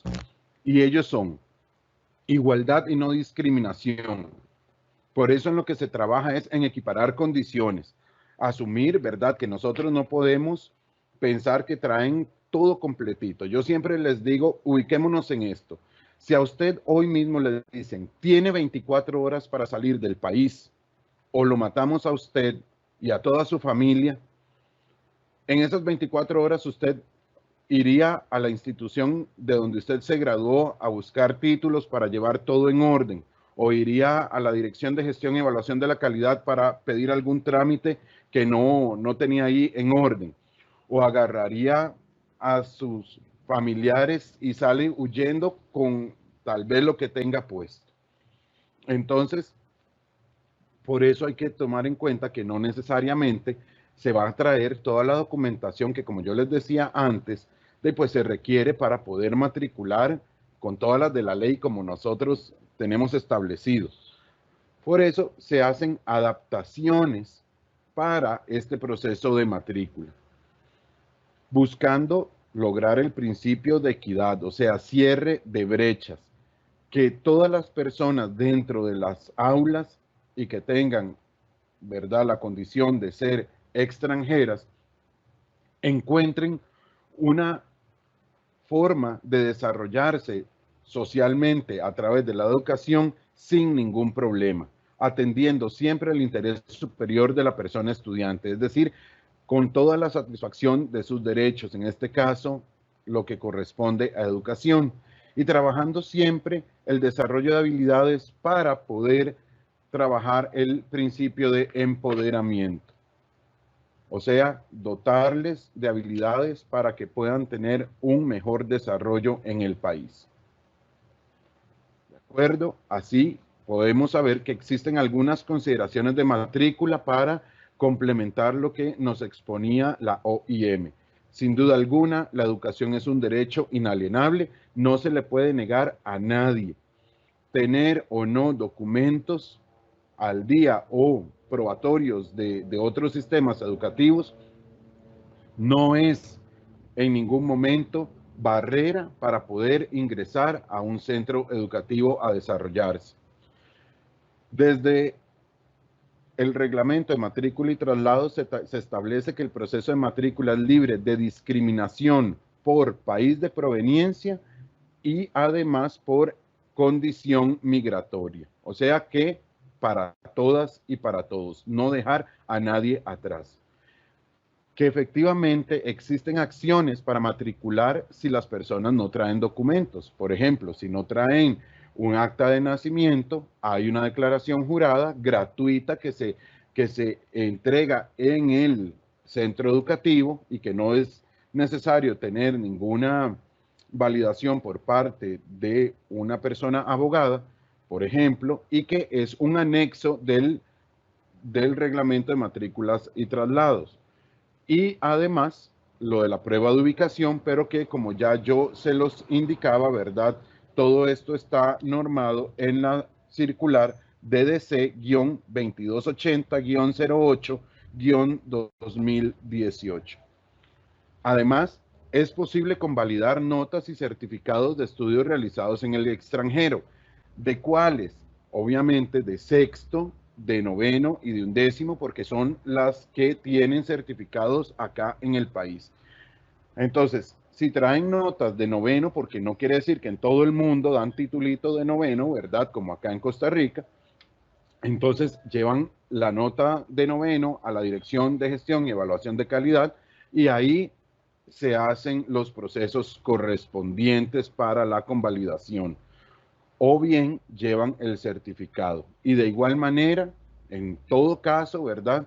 Como les explicaba ahora, para las personas refugiadas o solicitantes de refugio, tienen que ser originales, mas no necesariamente apostilladas. Para las personas migrantes, pues obviamente originales y apostilladas. Y en el caso de no tenerlas, entonces pues se hace la prueba de ubicación. No es como en algunos momentos una práctica que existía que decía, bueno, yo le matriculo a su hijo o a su hija, pero en 3 meses tiene que traerme toda la documentación. No, si no hay forma, entonces se aplica la declaración jurada y la prueba de ubicación y listo, ya queda matriculada en lo que corresponda. Y siempre se trabaja bajo la ayuda administrativa y el enfoque diferenciado. Es decir, haciendo las adaptaciones y las consideraciones necesarias. Por ejemplo, nunca mandar a personas refugiadas o solicitantes de refugio a buscar papelería ni ninguna acción de ningún tipo, ningún procedimiento, ni a los consulados ni a las embajadas, porque justamente pueden ser los entes persecutores. Ok, ahora, lo importantísimo en todo esto es que podemos o tenemos que buscar la integración desde el enfoque intercultural. Este es el verdadero reto, porque todo lo anterior, ¿verdad?, de matrícula, todo está normado. Existen documentos específicos donde dice qué se tiene que hacer en caso de, cómo abordar, si trae o no trae. Y todo desde una base legal, ¿verdad?, desde normativas claras. Sin embargo, la integración, eso no está, no hay un ABC, ¿verdad? No hay un manual que me diga a mí, para integrar a una persona de tal país haga esto, esto y esto. Sino que tenemos que trabajarlo desde la mística y la vocación docente, desde el compromiso, desde la humanidad, reconociendo obviamente a la persona como el centro de la educación. Para eso vamos a reconocer algunos conceptos básicos de la interculturalidad. Primero, desde la multiculturalidad, lo que vamos a establecer es un reconocimiento de la diversidad cultural del país. Es muy sencillo, a golpe de vista, ¿verdad?, revisar que a nuestro alrededor y saber que hay una diversidad cultural, que todas y todos somos diferentes. Pero esto es un nivel muy básico, nada más es reconocer, sí, efectivamente hay variedad cultural. La pluriculturalidad nos lleva un paso más adelante y ya implica incluso un componente axiológico de respeto y de reconocimiento, ya no solo del grupo cultural, sino también de sus derechos. Pero nos quedamos ahí. Hay un nivel adicional que es el de la interculturalidad, que promueve el conocimiento mutuo entre todos los grupos culturales, con apertura a las culturas ajenas a la propia. Entonces, primero, me conozco bien a mí mismo conozco mis raíces culturales para poderme abrir a las culturas de las demás personas, siempre trabajando desde la eliminación del imaginario costarricense. Es decir, Costa Rica no es únicamente blanca, Costa Rica no es únicamente el gran área metropolitana, Costa Rica tiene como idioma oficial el español, pero no es el único que se habla en el país, y obviamente que no somos eurocentristas, sino que existe más allá, ¿verdad? Y que todos los grupos culturales del país son importantísimos, y como lo establece el artículo 1 de nuestra Constitución Política, donde se promueve y reconoce el carácter pluricultural y multiétnico de nuestro país, pues obviamente nosotros tenemos que trabajar desde la educación para hacer ese reconocimiento y ver, por ejemplo, en este caso con las personas extranjeras, todos los aportes a la identidad nacional que han realizado. El enfoque intercultural se puede resumir en esta imagen, ¿verdad? Donde a través del respeto, el diálogo y la aceptación, una persona que piensa en verde convive con una persona que vive en azul, construyen algo en conjunto sin necesidad de convencerse la una al otro de lo que es o lo que piensa. Así las cosas, entonces vamos a ver algunas consideraciones que tenemos que contemplar cuando tenemos estudiantes que provienen del extranjero en nuestras aulas. Primero, y obviamente, ¿cuál es su país de origen? A partir de su país de origen, yo puedo revisar cuál es su estatus migratorio para hacer las adaptaciones de matrícula que ya hemos conversado. Reconocer cuáles son sus circunstancias de ingreso, evitando siempre la revictimización. Estas circunstancias de ingreso se toman en cuenta para poder, ¿verdad?, hacer todavía adaptaciones y consideraciones para su atención. Reconocer cuáles son los hitos del país de origen. Por ejemplo, cuáles son autores importantes, fechas históricas en ese país, cuáles son incluso sus símbolos nacionales y otras situaciones y elementos importantes que me pueden ayudar a mí a enriquecer la parte curricular para poder hacer todo lo que corresponda a favor de esta persona. Tomar siempre en cuenta las diferencias lingüísticas. Compañeras y compañeros, aunque la persona hable español, por provenir de otro país, puede tener otras connotaciones. Como por ejemplo, y siempre les cuento que un estudiante venezolano se emocionó muchísimo porque escuchaba que en la soda de su institución estaban regalando las cosas, porque en la fila las personas decían, regáleme una empanada, regáleme una galleta, y están hablando español, pero con una connotación muy diferente a la suya. Entonces nosotros como docentes y como personas que administramos la educación, tenemos que tomar en cuenta que nos tienen que entender, que tenemos que buscar todas las formas para conversar de tal manera que entiendan todas las indicaciones tal cual.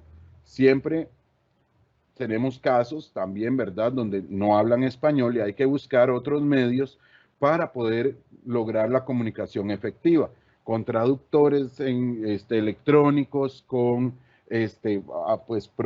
promoviendo, ¿verdad?, que vayan a clases de español y todo este tipo de cuestiones.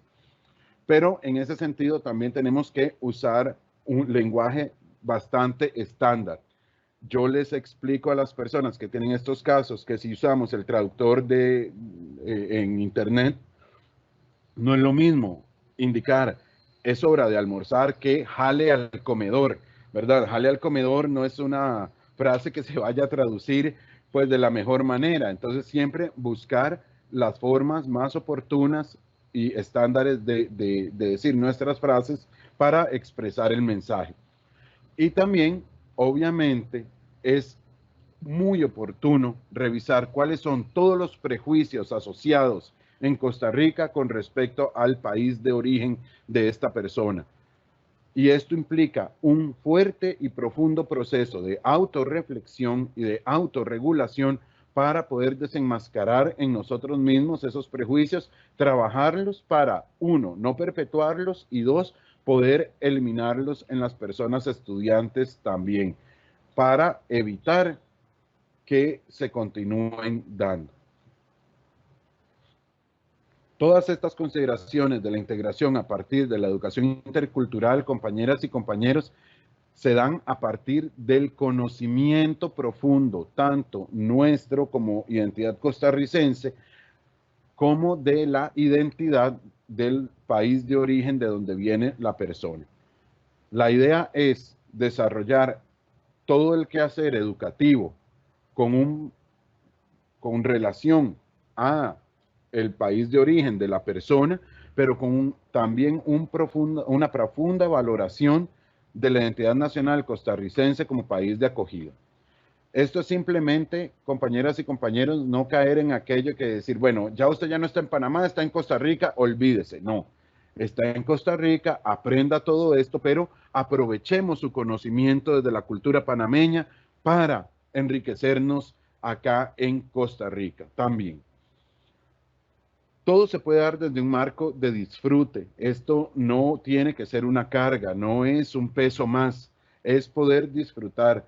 Hay un caso donde un estudiante de origen chino que estaba en transición, entraba al aula y saludaba, los compañeros y las compañeras lo saludaban diciéndoles ni hao, y él contestaba pura vida. Y entonces ya ahí vemos cómo desde un marco tranquilo de convivencia sana podemos ir aprendiendo unas personas de las otras. Que, repito, tener una persona extranjera no es una carga, sino es en sí misma un recurso didáctico, un recurso pedagógico para enriquecernos absolutamente todos. Y para aprovechar todo esto, sin duda alguna, tenemos que tener un alto nivel de apertura. Hay algunas acciones sugeridas, sin duda alguna, ¿verdad? Desde el campo administrativo tenemos que se pueden desarrollar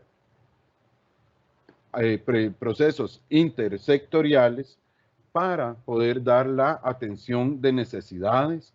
Se puede promover una capacitación constante del personal para tener todas estas circulares al día, bien revisadas, qué se puede pedir, qué no se puede pedir, qué no es necesario pedir, incluso cómo podemos trabajar con estas personas en el centro educativo. Y el registro de información siempre es muy importante. Ahora con la plataforma Saber ya vamos a tener todavía un mayor apoyo en esto, pero sí es importantísimo tener conocimiento censal de qué países están representados en mi comunidad educativa. En cuanto al ámbito curricular, la idea es que los temas se desarrollen tomando en cuenta la pertinencia cultural de las personas que son extranjeras. También, como les decía, y en esto pues hay que hacer mucho hincapié, evitar barreras lingüísticas, que nos entiendan, ¿verdad? Las instrucciones de las tareas. No se dice tareas en todos los países, por ejemplo, que son de habla hispana. Entonces, que nos entiendan bien instrucciones, circulares y todo. No asumir nunca que porque se habla español entienden todo lo que yo estoy diciendo. Y buscar en toda forma los apoyos pedagógicos específicos. Esa vez es un poco complicado en general para las personas extranjeras ya salir de su país de origen por el motivo que sea y llegar a un país donde no conozco a nadie y me empiezan a preguntar y a poner trabajos sobre efemérides, sobre símbolos específicos, sobre parques nacionales y demás, ¿verdad? Que yo no tengo la más mínima idea. Entonces siempre los apoyos pedagógicos ahí en una contextualización son siempre muy valiosos. Y desde lo co-curricular o actividades curriculares complementarias, tenemos que tener en cuenta que el proceso de consulta estudiantil siempre nos va a dar luces de qué es lo que se quiere, qué es lo que se necesita para poder tener una mejor integración.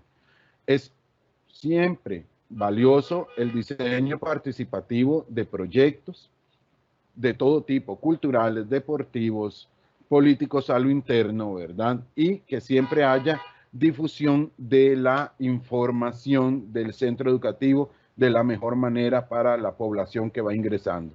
Hay lugares donde tienen diseñado un plan de inducción, entonces cuando una persona extranjera entra, ya tienen estudiantes, líderes identificados que le van a dar una vuelta por todo como una visita guiada, ¿verdad? Por toda la institución, les explican cuestiones importantes para que se sientan con un gran acompañamiento. En cuanto a lo curricular y cocurricular, también hay instituciones donde los actos cívicos, por ejemplo, ingresa la bandera de Costa Rica y de acuerdo al protocolo correspondiente, ingresan las banderas de los países de los cuales hay representación. Y eso en verdad da un sentido de pertinencia y de pertenencia muy fuertes.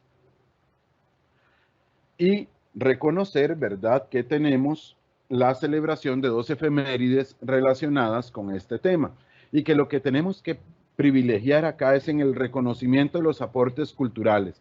Todo lo grande que ha hecho el país, que hay representación por Costa Rica y por el mundo.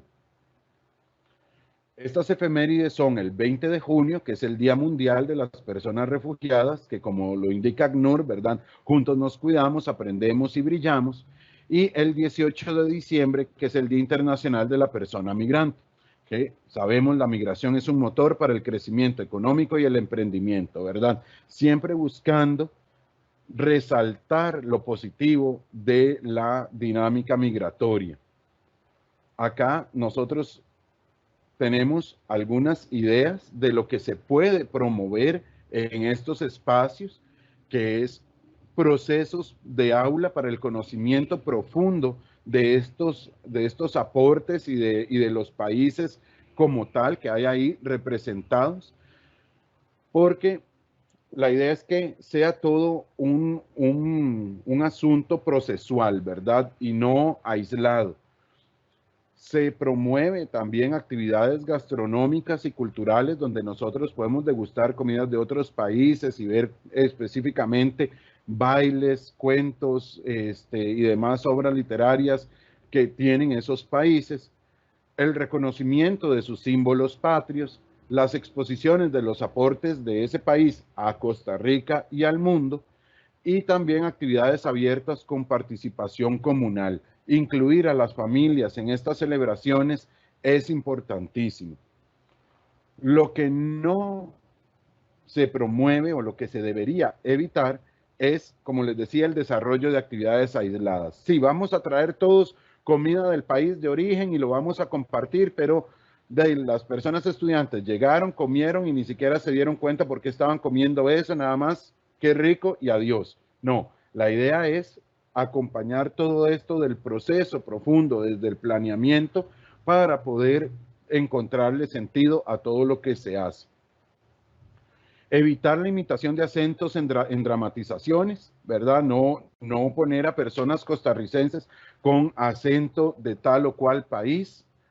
Evidenciar el estatus migratorio del estudiantado no corresponde. Decir, bueno, hoy vamos a celebrar a 3 personas que tenemos acá que son refugiadas y a fulanita que es solicitante de refugio y ahí todos en el escenario y no saben ni por qué están ahí de pie, ¿verdad? Sino nada más evidenciar la importancia de la migración en general. No forzar la participación estudiantil. La idea es que participen quienes quieren, independientemente nacionales o de otros países. Y obviamente nunca exponer a la revictimización. La revictimización es un concepto que debemos evitar a toda costa en estas efemérides, en el desarrollo, ¿verdad? Pues regular de las lecciones, en la GTA, en absolutamente todo se tiene que evitar la revictimización. Vamos a compartir un video. Sí se escucha. Gracias.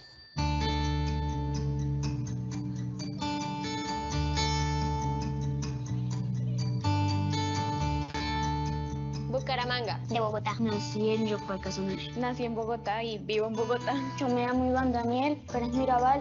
Nací en Caracas y estoy viviendo en Bogotá. Yo soy de Venezuela. Venezuela. Vengo del estado de Aragua. Venezuela. Caracas. Yo vengo de Venezuela. No sé.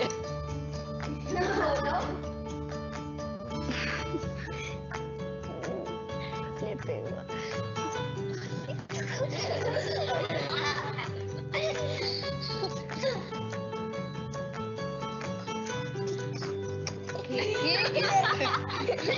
Pacotic.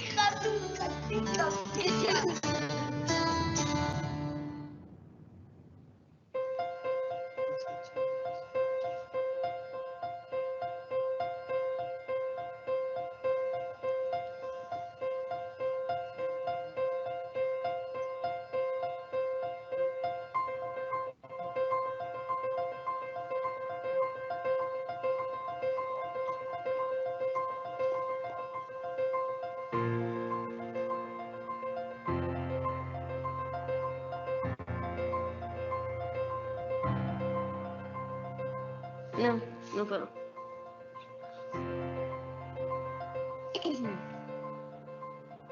¿No lo entendiste? No lo voy a decir. No, no lo voy a decir, es un poco ofensivo. No me gusta. No me parece. No lo voy a decir. No, no la voy a decir.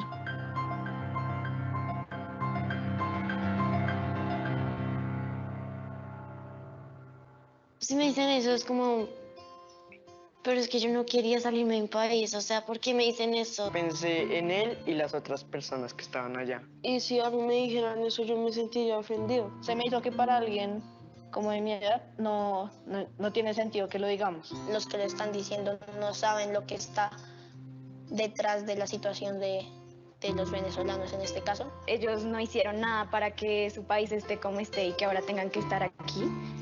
Y, o sea, no se merecen esas frases, está muy mal, ellos solo están tratando de seguir con su vida adelante, además han sufrido mucho y no merecen sufrir más acá.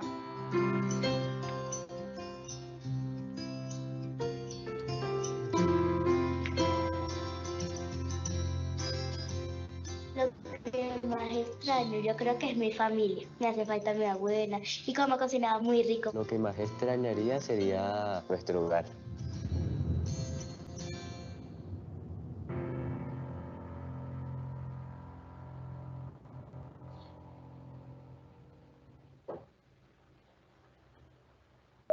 Ok, acá tenemos este video donde nos refleja la realidad que viven las personas venezolanas en Colombia, pero nosotros lo podemos traducir perfectamente a la realidad, ¿verdad?, de otros países en Costa Rica. Por eso es importantísima la lucha contra los prejuicios que hay y revisar, como nos exponían tanto las compañeras de la OIM como María del Mar de ACNUR, ir revisando siempre cuáles son esos mitos y las formas que tenemos para derribarlos. Siempre con información clara y precisa de fuentes confiables, veraces, donde nosotros podamos en verdad destruir de una vez y para siempre cada una de las ideas preconcebidas en nuestras personas estudiantes. Yo cierro mi presentación recordándoles que los científicos dicen que estamos hechos de átomos, pero a mí un pajarito me contó que estamos hechos de historias, según lo dice Eduardo Galeano. Recordar, compañeras y compañeros, que cuando nosotros recibimos a una persona extranjera en nuestras aulas, en nuestras direcciones regionales, donde sea, estamos recibiendo a una persona que no solo trae la valija con sus efectos personales, si es que trae, también traen una valija adicional de experiencias y situaciones que muchas personas costarricenses nunca llegarán a vivir. En verdad, ubiquémonos y trabajemos por empatizar antes que cualquier otra cosa. Antes de preguntar, ¿trajo la nota? Preguntemos, ¿cómo estás? ¿Cómo te sientes? Antes de ver si tiene el acta de nacimiento, digámosle bienvenida a Costa Rica. Antes de cualquier proceso administrativo, empecemos con procesos humanos y siempre cargados de esa identidad de apertura costarricense, de crecimiento y de desarrollo. Muchas gracias, compañeras y compañeros. Muchísimas gracias a usted, Víctor, por esta información tan valiosa y que verdaderamente nos hace ponernos en los zapatos de las demás personas. Nos permite tener una contextualización y una pertinencia cultural de todos los procesos para las personas extranjeras que estudian en nuestro sistema educativo. A continuación, vamos a abrir un breve espacio de preguntas a cargo de María Fernanda García Carrillo. Adelante, compañera.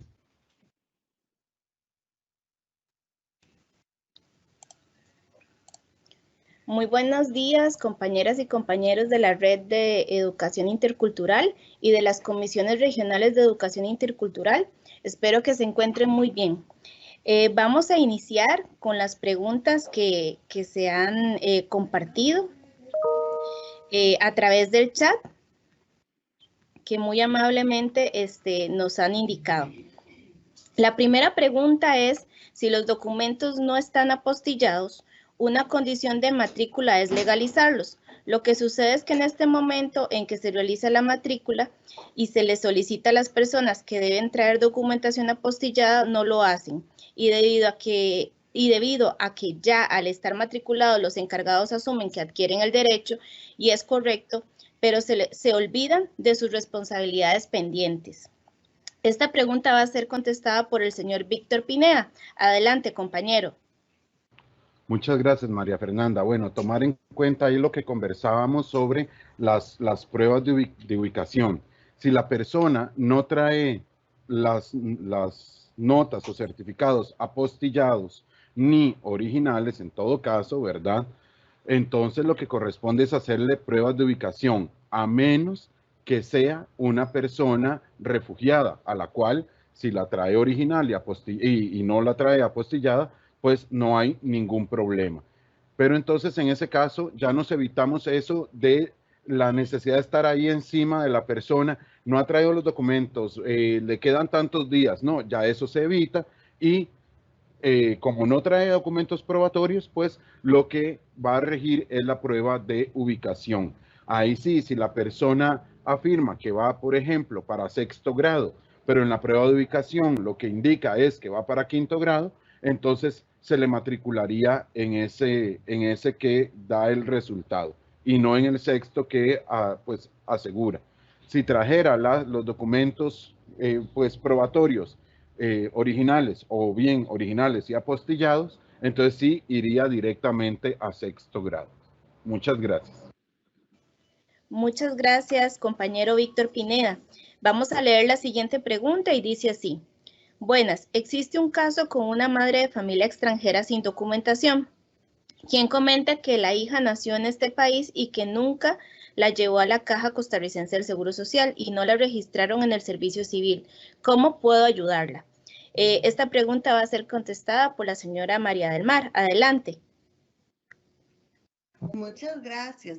Sí, la persona tendría que solicitar el procedimiento de inscripción tardía de nacimiento ante el registro civil. Es un procedimiento administrativo que es gratuito. Yo le puedo compartir a Víctor los requisitos que tiene este procedimiento, pero básicamente es cualquier documentación que tenga la persona, digamos, de un centro educativo. Bueno, dice que no ha ido a ningún centro de salud porque esa es parte de las pruebas que se pueden aportar. Se puede aportar prueba testimonial, pero ese es el primer paso. En todo caso, como yo les comentaba al final de mi presentación, nosotros en el ACNUR tenemos 3 agencias sociolegales que le podrían colaborar, cualquiera de estos. Entonces podrían referir el caso para ser asignado a una de las agencias, ¿verdad? El que la persona no cuente con documentos no es un sinónimo de que no pueda inscribir a su hija o a su hijo en Costa Rica si le corresponde la nacionalidad costarricense. Eso es algo muy importante de saber. Muchas personas optan por no inscribir a sus hijas e hijos por temor, ¿verdad? Cuando por ser un derecho fundamental, realmente incluso se inscribe el nacimiento y se anota el conocido como o el conocido de la madre, aunque no tenga un documento de identidad que lo respalde, se busca un testigo para poder hacer esta inscripción. Entonces ese sería el paso fundamental, proceder con la solicitud del procedimiento ante el registro civil. Gracias. Muchas gracias, María del Mar. Procederé a leer la siguiente pregunta. Los procesos educativos los propone el Ministerio de Educación Pública. Incluso en estos momentos tenemos nuestra Dirección Regional de Estudiantes esperando un título de bachiller porque son indocumentados y control de calidad no ha brindado una opción para aprobar dicho documento. ¿Qué hacemos y con los amarres del mismo sistema? ¿Qué se puede hacer como alternativa a una prueba de ubicación en historia y geografía en Costa Rica? Adelante, Víctor Pineda. Bueno, muchísimas gracias. Con respecto al tema de los títulos, ¿verdad?, que nos exponen acá, les indico que en la circular DVM 083-2009, imagínense, se remonta al 2009, pero es la que está vigente, trata el tema de títulos de estudiantes extranjeros sin documentos probatorios de su identidad. Y ahí es donde nos dan todas las pautas de lo que tenemos que hacer cuando una persona ya necesita tener su título, pero no hay forma, ¿verdad?, de tener su documento de identidad. De hecho, dice, cuando del todo el estudiante extranjero no cuente con ningún documento de identidad de ninguna naturaleza, el director o directora de la institución educativa consignará una leyenda en el dorso del título indicando que no se consigna un número de identidad del estudiante en el diploma por imposibilidad administrativa de contar con este documento probatorio. Esta leyenda debe ser firmada por el director o directora del colegio y debidamente sellada, y con eso se resuelve el tema.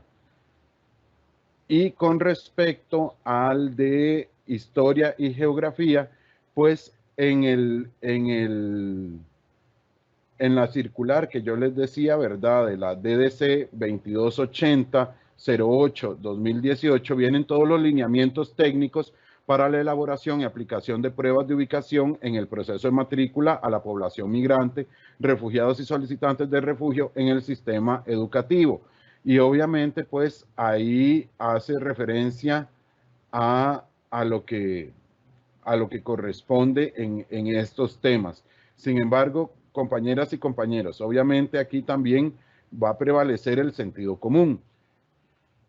Nosotros tenemos aprendizajes esperados muy generales, tanto en ciencias como en estudios sociales y cívica, por ejemplo, que pues deberían ser de conocimiento de una persona de tal o cual edad, y otras totalmente específicos a la realidad costarricense, que esas pues no las vamos a incluir en el tema.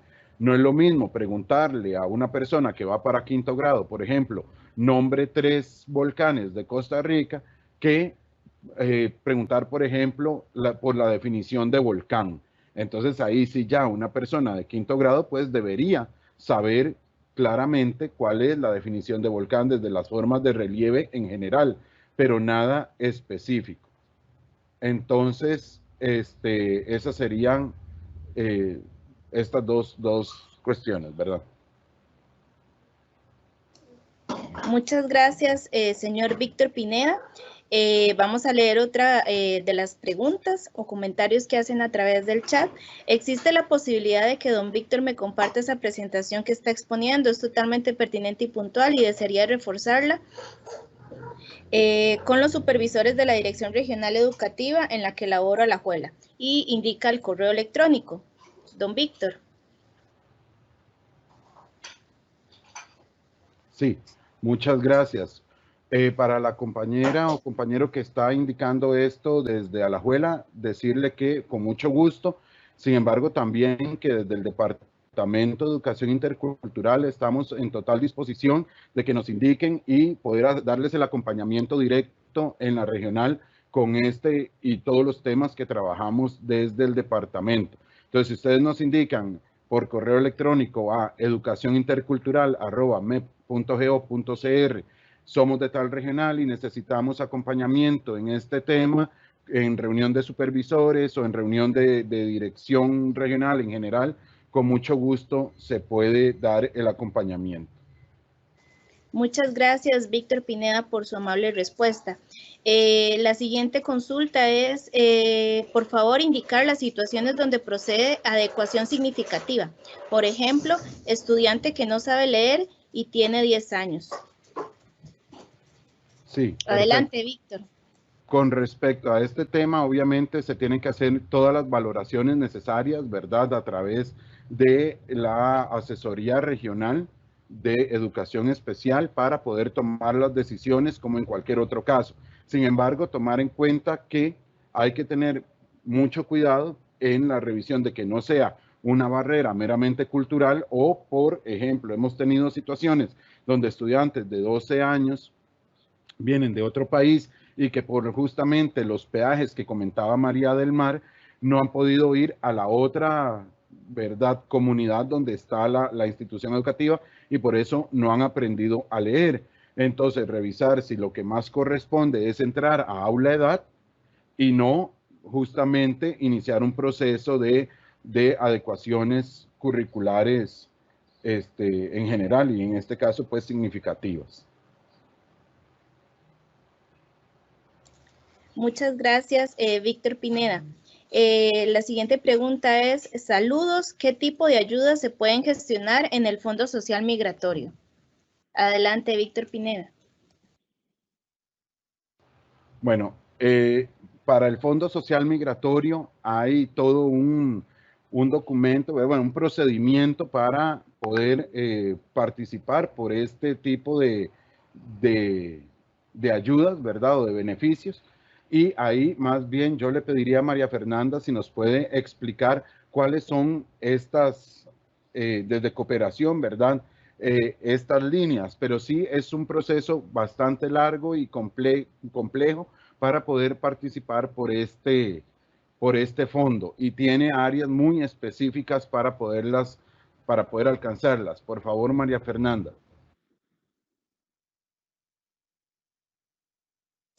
Muchas gracias, Víctor. Vamos a ver, ¿ya no tenemos más preguntas?